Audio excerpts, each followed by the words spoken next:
Turunkan di mana? Di Mekah. Mekah itu ada umat. Umatnya disebut dulu dengan nama apa? Apa namanya? Jahiliyah. Ada jahlun, ada jahilun, ada jahiliyah. Itu beda. Jahiliyah. Sampingnya ada Ar-Rum, Romawi. Di sini ada Furs, Persia.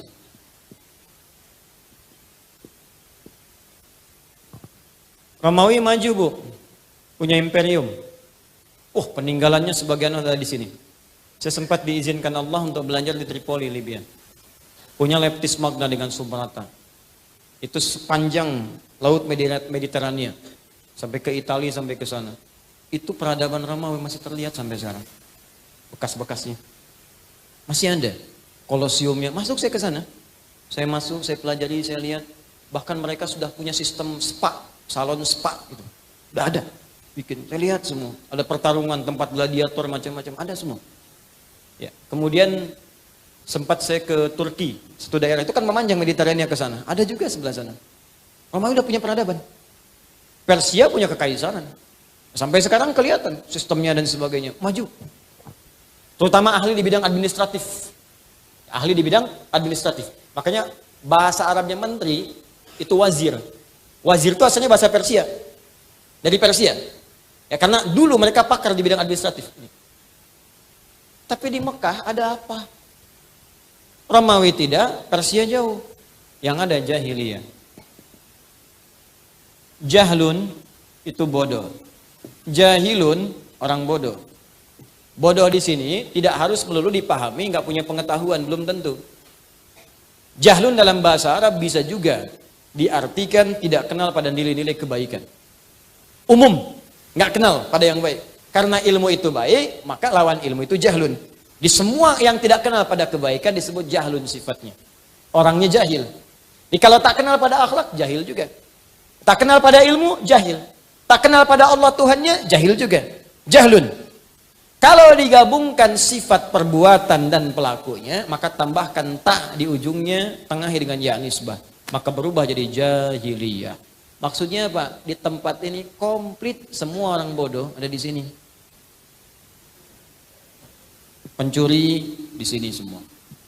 Begal, lengkap. Saya cuma ngasih tahu ya, pembegal sekarang mendingan cepet tobat deh. Nggak ada apa-apanya dengan yang jahiliyah. Jahiliyah itu kalau sudah membegal profesional, sekampung begal semua. Betul, namanya Gifar. Gifar itu kampung begal. Bahkan pimpinannya namanya Jundub bin Junadah. Ketika tahu ada Nabi bawa petunjuk, datang ke Mekah, langsung tobat. Itu baru lihat Nabi, langsung kemudian bersyahadat. Senyumnya, auranya, kebaikannya. Ya Rasulullah ausini, Rasulullah berikan wasiat kepada aku pesan yang tegas. Kata Nabi, pulang dulu kamu ke Gifar, sabar dulu dakwah di sana. Tidak ya Rasulullah, aku nggak akan pulang sebelum aku ikrarkan syahadatku di depan orang-orang Mekah dekat Ka'bah ini.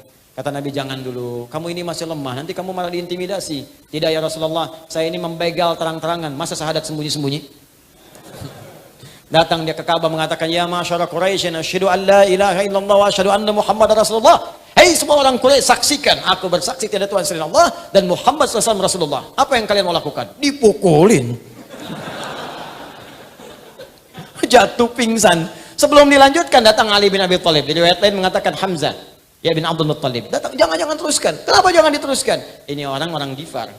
Dagangan kita semua lewat situ. Kalau tahu orang Gifar ini mati, semua dagangan kita nggak akan ada yang aman. Kalau gitu jangan teruskan. Ya, teruskan. Pulang kemudian ke Gifar. Dakwah di Gifar. Mantan begal dakwah. Begitu Nabi kemudian hijrah ke Madinah, menetap di sana, heboh Madinah. Dog digdug, suara kaki bergemuruh. Keluar melihat, ternyata sekampung Gifar dipimpin Jundub bin Junadah datang ke Madinah untuk menyatakan masuk Islam. Mantan begal, tobat. Begal paling profesional, tobat jadi da'i. Dan setelah itu banyak meriwayatkan hadis.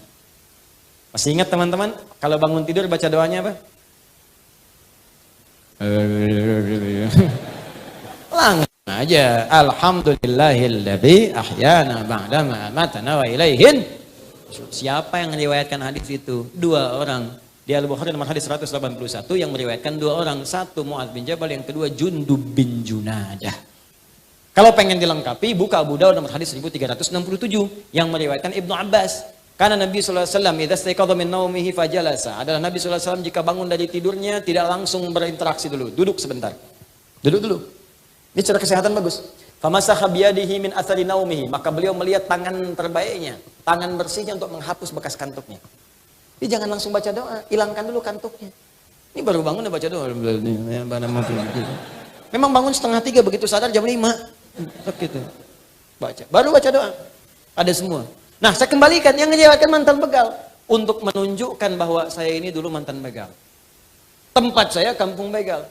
Maka disebutkanlah nama daerahnya untuk mengingatkan orang-orang di masa depan. Ayo tobat balik. Ini perbuatan nggak bagus. Maka disebutkanlah dengan nama daerahnya, diambil kunyahnya. Kunyahnya Abu Dzar, asalnya dari Ghifar. Kalau ingin menunjuk daerah, tambahkan al di depannya, ujungnya i.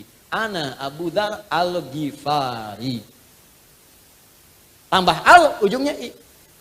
Sama dengan begini. Maaf, Syekh Nawawi al-Bantani. Syekh Yasin al-Padangi. Imam al-Bukhari, namanya bukan al-Bukhari.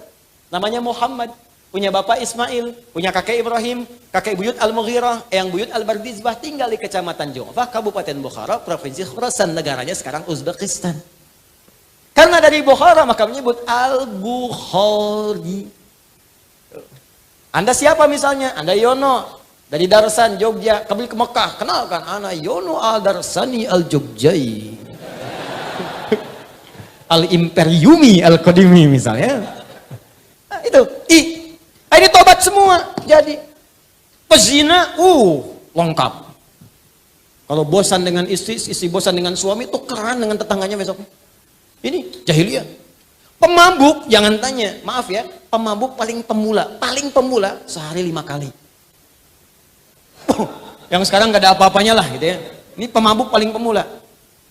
Penipu, ulung, riba, komplit, ada semua, makanya disebut jahiliyah. Nih, perhatikan apa yang ingin saya sampaikan. Indahnya Allah memberikan pelajaran pada kita, Al-Quran tidak diturunkan di Romawi. Supaya orang tidak berkata, pantas umatnya maju, ya Romawinya sudah maju. Al-Quran tidak diturunkan di Persia supaya orang tidak ngeles mengatakan, pantas hebat Al-Quran yang turun di Persia. Tapi Allah turunkan di sini. Dengan semua sifat keburukannya. Cuman dalam masa yang singkat, kurang dari 23 tahun, selesai semua. Bahkan sudah sampai ke seantara bumi disampaikan pesan-pesannya. Dari jahiliyah, tiba-tiba mereka berubah, bertransformasi menjadi khairu ummah. Jadi kalau Anda ingin cari orang jujur, maka yang paling jujur cuma ada di masyarakat ini. Kalau Anda ingin orang cari penyabar, yang paling sabar ada di sini. Kalau Anda cari orang tawadhu, yang paling rendah hati ada di sini. Kalau Anda cari orang dermawan, yang paling dermawan ada di sini. Abdurrahman bin Auf, orang paling kaya. Modalnya pakaian. Jadi orang paling kaya, dibimbing oleh Quran. Setelah kaya, kapak terbuat dari emas. Kapaknya aja emas. Bayangkan. Kapaknya emas. Pekerjaannya apa? Sepertiga penduduk Madinah dibebaskan utangnya oleh beliau. Sepertiga lagi diutangi, dimodali. Sepertiga lagi disantuni. Artinya semua orang Madinah dibantu semua. Itu baru satu orang. Muncul 12.000 sahabat Nabi. 38-nya panglima. Satu kekuatan panglimanya bisa menaklukkan Romawi dan Persia. Khalid bin Walid. Khalid datang ke Persia. Udah takluk, Ratu Persianya pegang botol racun. Kata Khalid, sudah, apa itu? Kata Khalid, ini racun. Kata Ratu Persia, ini racun paling dahsyat di sini, yang kalau diminum sedikit saja sudah kehilangan nyawa. Coba lihat, kata Khalid. Diambil. Ketawa Khalidnya. Tabassama dhahika. Bismillahi la yadurru biismi syai'a. Dengan nama Allah tidak akan ada yang memberikan madarat kecuali dengan izinnya. Diminum sampai habis. Begitu diminum, dibuang botolnya. Nggak ada apa-apanya. Apa komentar Ratu Persia pada saat ini? Riwayat benar, baca sejarah. Kata Ratu Persia, kalau ada jenderal seperti ini, sudah nggak akan bisa ditaklukkan dimanapun. Satu kekuatannya. Pelajar, udah, jangan dilihat. Anda melihatnya Ali bin Abi Thalib sahabat Nabi. Gali lagi, coba telusuri sejarahnya. Bagaimana pengetahuan beliau? Bukan cuma Quran hafal, ahli balaghah, ternyata pakar matematika juga. Buka tafsir Al-Jawahir, kata Syekh Tantawi Jawahari. Lihat jilid terakhirnya. Di situ ada matematika Quran. Bagaimana sahabat Ali bin Abi Thalib menyelesaikan persoalan matematika dengan ayat Quran? Ada. Itu diikuti kemudian oleh orang-orang setelahnya. Al-Ghazali, Al-Kindi, Al-Farabi, ya, Al-Khawarizmi, Ibnu Sina, dan seterusnya. Itu bikin mereka. Sehingga banyak penemuan itu terinspirasi dari Al-Quran. Contoh, siapa penemu atom? Mana anak UGM? Mana UI? Mana anak kampus? Siapa yang ikut kimia di sini? Saya belajar dulu kimia. Ya, baca, dan saya senang kalau libur saya pergi ke toko buku, saya beli tuh buku-bukunya. Kalau saya ketemu anak kampus, saya tanya, Anda belajar apa? Saya jurusan ini Ustaz, ajarkan saya pelajaran Anda, saya ajarkan Anda apa yang Anda inginkan. Siapa penemu atom? Bukan John Dalton, Anda salah baca. Penemu atom pada mulanya bukan John Dalton, penemu atom Jabir bin Hayyan.